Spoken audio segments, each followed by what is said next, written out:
Paul, if you don't mind, can you just give the group here a quick introduction, give a little context on who you are, where you come from, what are you doing? Go on. Yep. Is this on? Yeah. Okay. So my name is Paul Singh. I'm originally from the DC area. I grew up in Great Falls. Still live in Ashburn, actually. Spend half my time in Mountain California. I'm with 500 startups. If you haven't heard about us already, we are about a year and a half old. We are a venture capital firm disguised as an organization. So, Louder! Yeah, a little bit. That was really loud. I think we need to aim it at, turn it on that side. There we go. Can you test me real quick, Colin? Keep talking. all right, so we started our fund last year. We've invested in about 260 companies now globally. I'd say roughly about 70% of those were within the U.S., the rest are elsewhere. DC actually, surprisingly, not surprisingly I should say, tends to have a larger cluster than most cities. So anecdotally I'd say DC is probably in the top 5 for us. I wouldn't be surprised, I just need to go back and look at the data, but I wouldn't be surprised if it's actually the third most concentrated set of startups that we have. We've done 10 deals out of DC now, including the 3 that Peter mentioned earlier. So for those who are keeping score and tweeting, that's Paul Singh and 500 Startups saying DC is probably the 3rd largest market in terms of the startups they're investing in and looking at nationally behind San Francisco and New York. All over. Yeah, global. Yeah. Right. But I'm originally from here, and I think there's a lot of promise for DC. You guys already see it, but we certainly do. Yeah, so my first question is I'm really fascinated about how does DC look on the global stage, right? How does it look compared to other cities around the country? It's easy to see what's going on in the Valley, what's happening in New York, what's happening in Boston, Austin, Boulder, Chicago. Then you think about other startup clubs around the world, whether they be in India or they're in the UK or Amsterdam or what have you. So what does DC look like comparatively? I mean, what's going on here that might be different? Well, it doesn't look very different. I mean, if you think about it, like Living Social is based out here. O-Power, there's a lot of other firms here. MCI and UNet and AOL came out of here.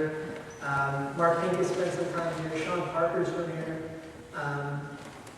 Frankly, it doesn't look any worse or better than any other city. I think one of the interesting stats here that most people don't realize is that as recently as 10 years ago, some research firms said that nearly 80% of the world's internet traffic traveled through Ashburn, Virginia. Right? And even today, that number is still about 50%. You're sitting on a gold mine here, right? If anything, the challenge here has been that really smart people end up getting sucked into consulting firms and things like that. But for you're starting to see more and more of I'm sorry, I forget Justin, your wife's name. Lauren. So you're starting to see more and more people like Lauren that are actually jumping ship from their corporate job and actually building companies. How many people here are considering jumping ship from their corporate job to do something different? There's probably got some hands up or something. If your bosses are here, clearly.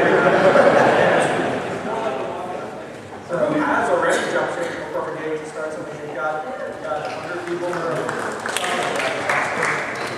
I'm just curious, how many people here are running your own startup or working with a startup right now?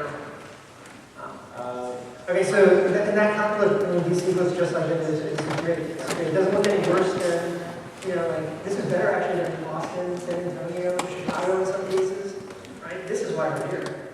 I'd say it seems like 80%. Does DC have any specific opportunities or challenges that are different from anywhere else? Well, I think, nothing that other firms don't, other places don't. No problems that other places don't have.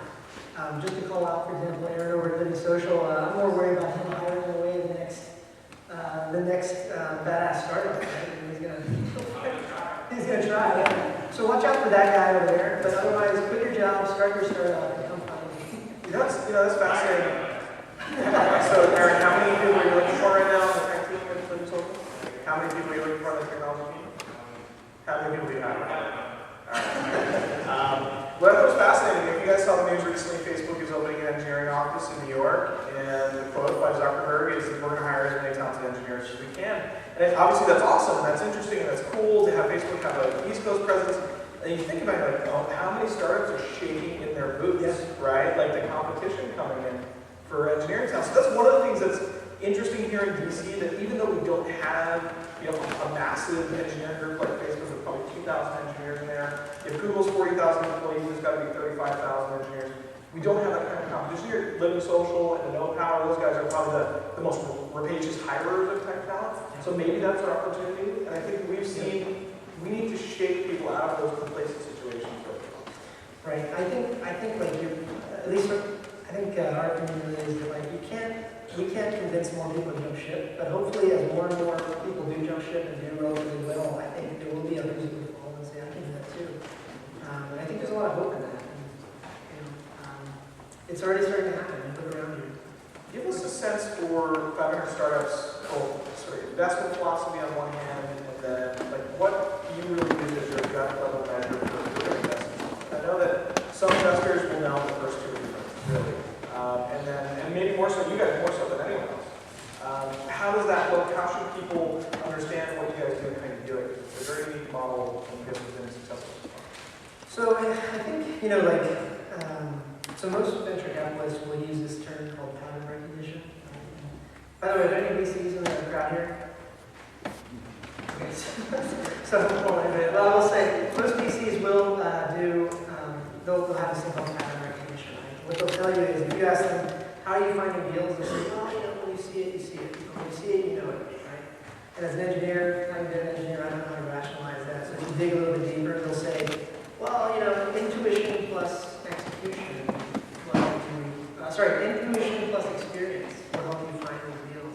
I still don't know how to rationalize that. And so for us as a fund, you know, our first line of filtering actually is our founders and our mentors, right? So today we've got 460 founders all over the world. In fact, about 15 or 17 of them are from the DC area. We've got 170 mentors all over the world. I think 7 or 10 of them are from the DC area. That's what we're looking for them to actually vet you in, to say, hey, Paul or Dave or Christine, take a look at this team or this product. Beyond that, though, you know, if you look at our latest cohort of 34 investments, I'd say nearly 90% of them had product by the time we saw them. About 50% of them had some sort of revenue. 24% of them actually were founded by women.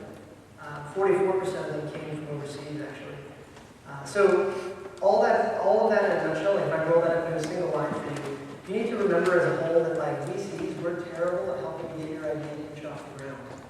Right? We absolutely cannot help you find that first user, that first customer, whatever it might be. You've got to get your product inch off the ground. We're very good at helping you take it from inch off the ground to like, you know, figuratively a mile off the ground. But you've got to get these companies off the ground. Like, for example, Lauren, I'd love to know more about, like, for example, how many subscribers you have and stuff like that, right? And for the other two startups as well, transactions matter.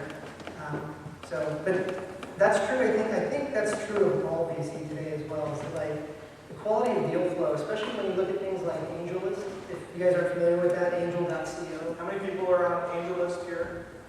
Probably. If you're raising money, you're not on AngelList, then you know, shame on you, because like it levels the playing field for a lot of startups, right? And the thing is, though, is that at the same time, so it levels the playing field, but it also raises the bar for you, right? Because like if that startup in Sao Paulo, Brazil, is scrappier than you and got their company an inch off the ground, they're going to make money. And there's only a finite number of VCs out there. There's a finite number of LPs that fund those VCs. We're doing our best to help more of the angels kind of shake out and help fund you guys as well. But you're competing on a national and international scale now. It's no longer the case that you're kind of trying to invest in each other in your town. So tell the crowd about your average investment size is the same. It's fixed price. That's right. And then how many you're going to do over the next couple of years and all of those things that not everyone's familiar with. Yeah. Okay, so first of all, the common question we get is like, what happens when we get to 500 startups? The answer is we're not stopping. So if anybody asks me that after this, I'm just walking away. I get question every day. So our typical model, again, I said earlier that we're a venture capital firm kind of disguised as an accelerator. What that really means is that all of our initial bets, the majority of our initial bets are made at the $50,000 level. They are similar in terms of structure to, for example, Y Combinator and I believe Techstar, that's the latest paperwork. In general, in our case, it's a 5% equity purchase that we're doing right away. And then you're going to move on to Mountain View. Actually, that's where Zvi and Mike and so Spinnaker, Payday Group, and Contactually are out there right now. So I stole them from you, I'm sorry, but I'll send them back in February. But they come out to Mountain View for 4 months, mostly because like our networks are there. Right? Like our power is actually not immediate or pristine. I'm told Mountain View is like the rest of California. Yeah, it's better for sorry, I'll be rest of what he means is that, like, so for example, our case. So I mean, there's like Applebee's and stuff. It's 30 miles. Actually, there are no Applebee's in but it's 30 miles outside the city, right? And so the point is, though, 50K initial bet. The really important question is how much do we continue to put in, right? So at a high level, roughly about 30% of our funds are allocated towards the initial bets. 70% are the follow-ons.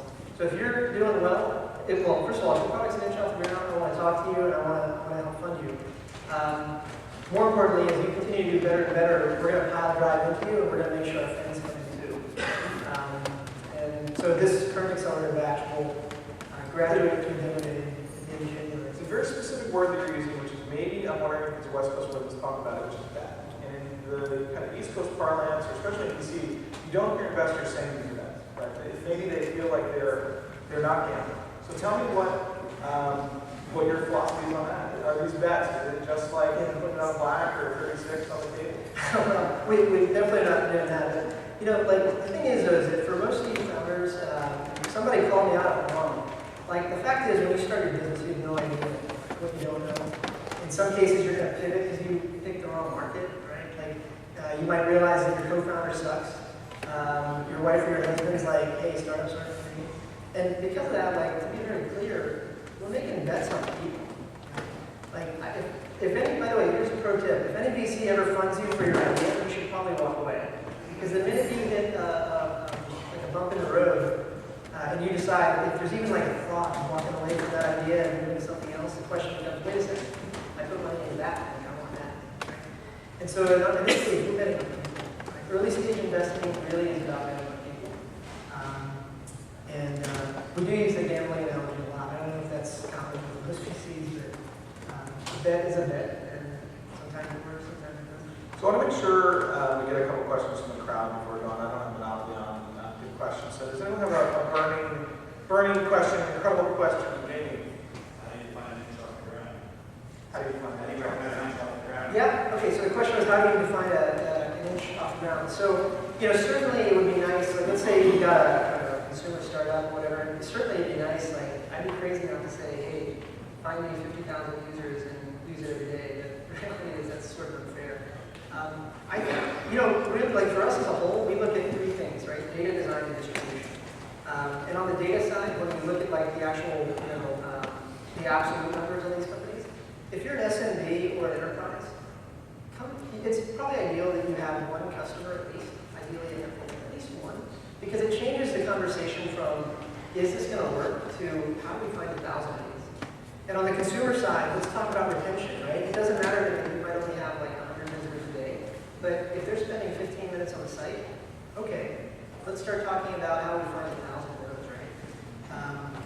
There's another key point here. I don't know if the entire industry was thinking this way a year ago, but design has become a really key differentiator for many startups. And it's almost now you need a designer, developer, hustler, or else you're toast. Right? You don't have a challenge. So was that something that you guys really were the initial champions of? Is that now completely adopted? Or what do you think about the role of design and differentiating startups and making them viable and jump around? I don't know that you were scoring on the ones that made that up or whatever, but like design matters.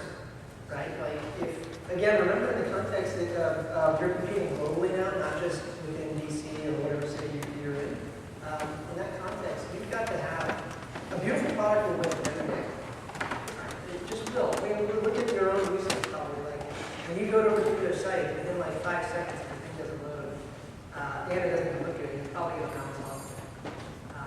Another good example is like, there was a recent stat out from Cyber Monday that some double-digit percentage of those sales were done from a mobile device, right? Never before has design and page load speed mattered. And we're sponsors of something called the D Fund, the Designer Fund, and that's something that, we really believe that designers will become more and more prominently founders. How many designers are there in the room here? About 25, 30 or so. So let's do one more question from the crowd out here. So what do you got? What's the incredibly amazing, the best question I've ever asked in your entire life? We'll lower the bar a little bit. It's just a mediocre question. With that.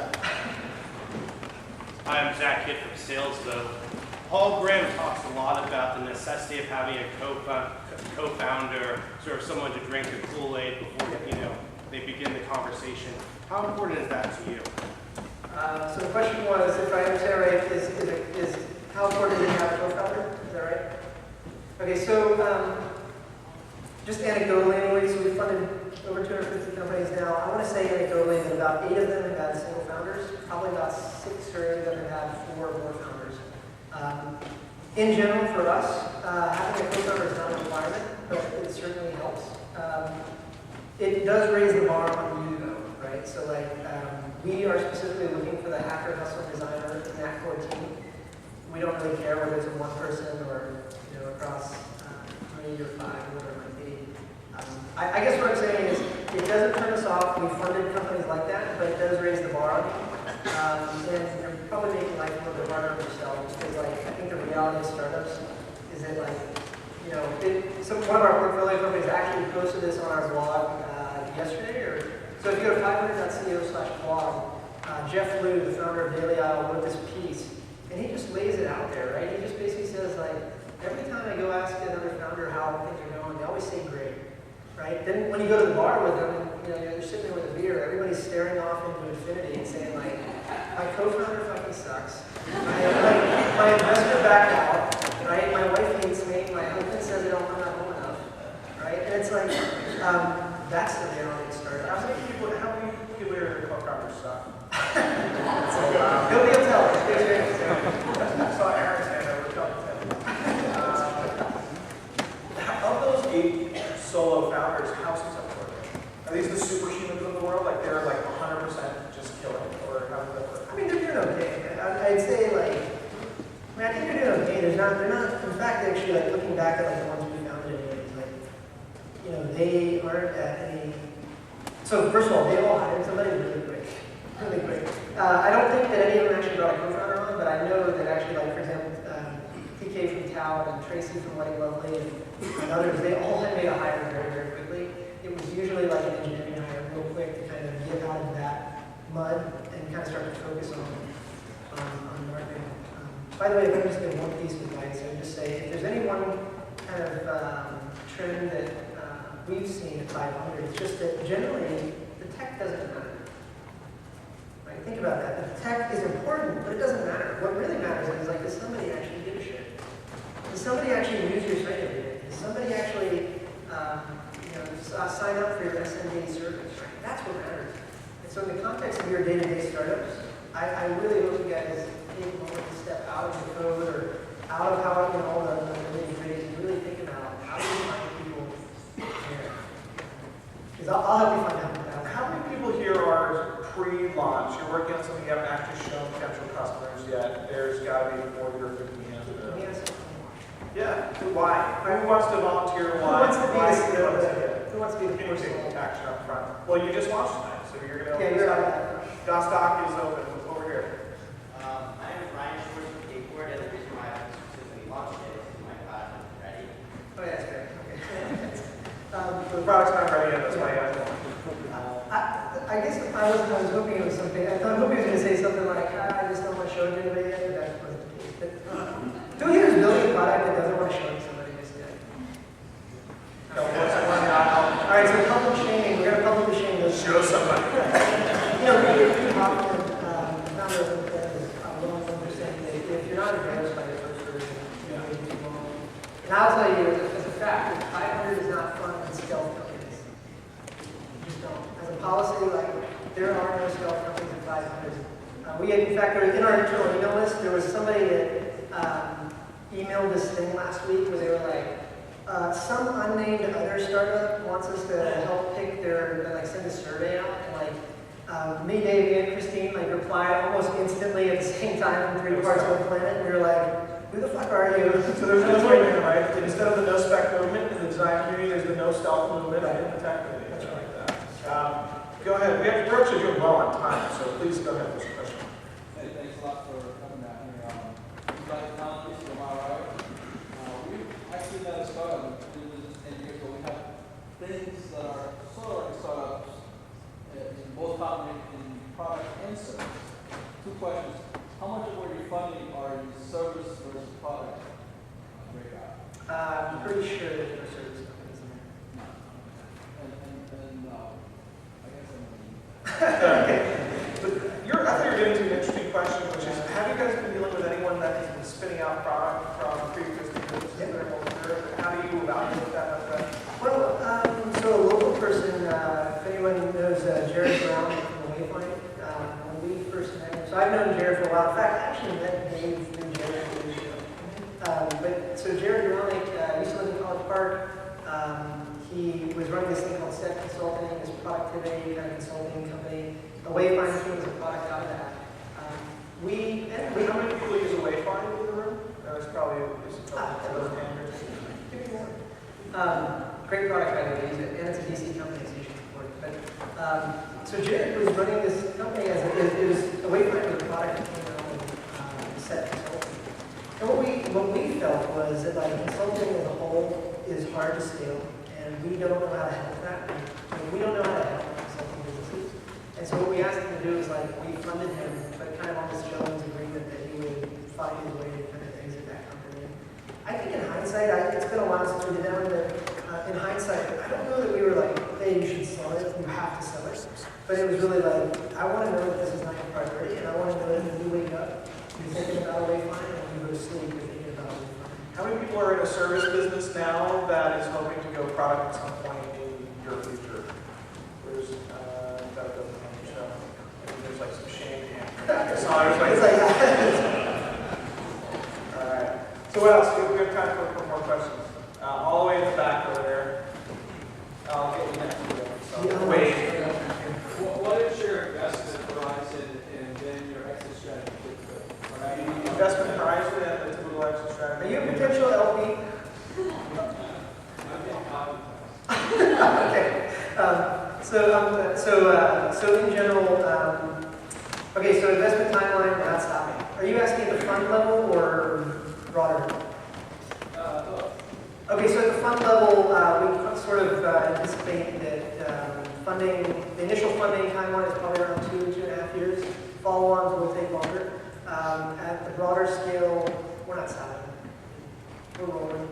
We're 259, I believe, in since August of last year, so I'm pretty sure that's less than a year and a half. What was the other question? What was your exit strategy? If you're an upfront investor, typically you have serious ground. Yes. At what point is it just deal negotiated? At what point are you looking to exit and roll your Okay, so the question is how do we exit? So I will just tell you that like we don't know how to pick IPOs, right? And I'll be the first to call BS on an early stage investor that says they can pick companies that are going to IPO. I have no idea which one of you guys will IPO, but I do know the odds are against me, right? For us, like what we're generally looking for is companies that have reasonable ways of growing their business via transactional or subscription-based businesses, revenue streams. And in that context, if I think we can help you reasonably get to, let's just say, $2 to $5 million run rates within the next year, 2 years, that sort of thing, that certainly puts you in a good spot. But also, I think puts you on a track to, reasonably, let's say, $30 to $50 million exit. For us, I think where you're going with that question is that we do follow on with our investments, and we go bigger and bigger into the ones that we live of. As our companies mature now, we've got a handful that are going into Series Bs and Cs.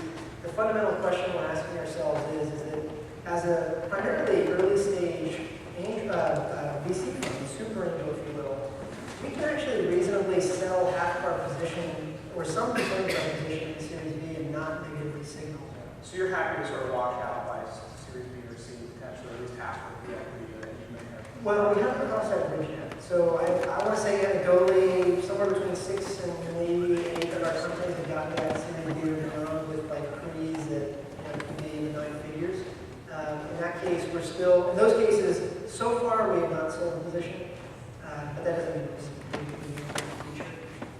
So we have a question over here. Let's say that, hypothetically speaking. What's your stealth startup? I'm sorry? What's your stealth startup? I'm just telling. It's not ready. Not ready, okay. We actually do have this. We have one in the Make sure you let us know when it is ready. So Just want to let you know, that second one, the baby is the one we're not really sure yet. But let's say that hypothetically speaking, we have a company that's already a couple of inches off the ground, and we're considering bringing in VC money. But there's a concern about losing the control vision of the company, because obviously now the VC, understandably so, is going to have a controlled business as well. How do you keep the balance?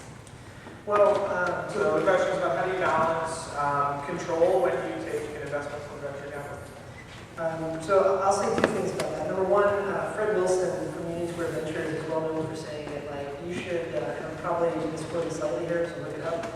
But he generally says you want to dilute 10 to 20% per round for generally about 12 to 18 months of your own life. That's sort of a guideline, right? I think losing control is certainly a concern, and you should be very cognizant about not giving that away. Our position, I guess to be a little controversial about it, is that we kind of take issue with VCs that so most VCs, if you guys aren't familiar, by the way, real quick, who here has raised money from angels already in the past in any of your startups? 25, 30, 40. How about VCs? Okay. 20. Yeah, okay, that's good. So most VCs and many angels will try to deploy their capital right up front, and they'll buy, in general, I'm really generalizing here, but in general, they'll try to buy some double-digit percentage of your company, right? And the theory goes, let's just buy into these firms, let's keep close to them, and then as they progress, we'll either write off or we'll continue to go. The problem, or one of the interesting side effects of that is that it's not uncommon that 2 rounds into your company, you might, I don't know, are you a sole founder, or are you a single founder, or? Yeah, single founder. Single founder. So probably by the second or third round, it is not impossible that you would lose majority ownership of the company. Beneath that, we kind of take issue with that. We don't know that we can pick the winners right up front. So our notion is let's buy up front. So I gave you that 5% number before. That's because I want to give you $50K. I want to be a minority ownership. I'm going to help you raise about $100 to $300K in 30 days on reasonable terms. You'll probably dilute a total of 10, roughly 12% maybe. And then I'm going to take it a demo day. I'm going to help you raise money if you want. It's usually 5% number. And help you raise or dilute maybe another 10, 15%. But even at the end of that, you're still in way before control. You can probably reasonably do another round. Are you guys even taking board seats? No. So that's one of the other things you need to be very cognizant of. I believe founders should be control. I mean, you got it an inch off the ground, and for those of you that have launched your businesses, you got it to where it's at, right? You were looking at we can serve as like guideposts and that sort of thing. But we don't any VC that's on the other side. We'll do one last question, get back to the demos here. Quick question, you said you moved your founders to Mountain View. Yeah. It's just for a little bit, and that's one part. What's going on in Mountain View that is so important? All right, so I said this one quote last week, and it was like a trending quote on Twitter, and I'm going to say it again. So 5 minute startups, we're the lube, you got to have sex, right? And so, we're in Temple, sorry. Sorry. I never said we were recording. No, the thing is that, look, we believe that functional expertise matters more than money, right? We believe functional expertise matters more than money. Our office in downtown Mountain View, if you haven't been down there just yet, you should come by, ping me, check it out. The thing is, we're within 2 miles of, strategically, we put it there because we're within 2 miles of Facebook, Twitter, LinkedIn, and Google, and Walmart, and basically all the companies we've already sold companies to are there. And more importantly, they hang out in the office, right? And so for example, with Zvi there from Contactually, he's from here, right? One of the things I said to him was like, listen, I need you to not mute, because I know what your exit path, or I know relatively where your exit path's going to be. I want you shaking hands, at least with the people that in the future could help you that. But perhaps more importantly, because your business is so API-based, I want you in front of the people that can open those doors for you really fast. And so just case in point, in our portfolio, it doesn't matter where you are in the world, like if you are, for example, built on a LinkedIn platform, and let's just say you have an API limit, probably like 5 minutes, we'll get that fixed for you. If you're on PayPal and you're processing payments and you get stuck, who here has actually emailed PayPal support before? Right? And it goes into this black box, right? I'm here to tell you that our companies, when they run into a problem, 15 minutes, problem solved. Right? And the point is that 500 isn't about mediator or Christine by any means. 500 is about our founders and our mentors. And the best way I know how to help you is to put you in a room with those founders and mentors. You've got to shake their hands. You've got to say hello. You've got to connect with them. Paul, thanks so much. Thank you.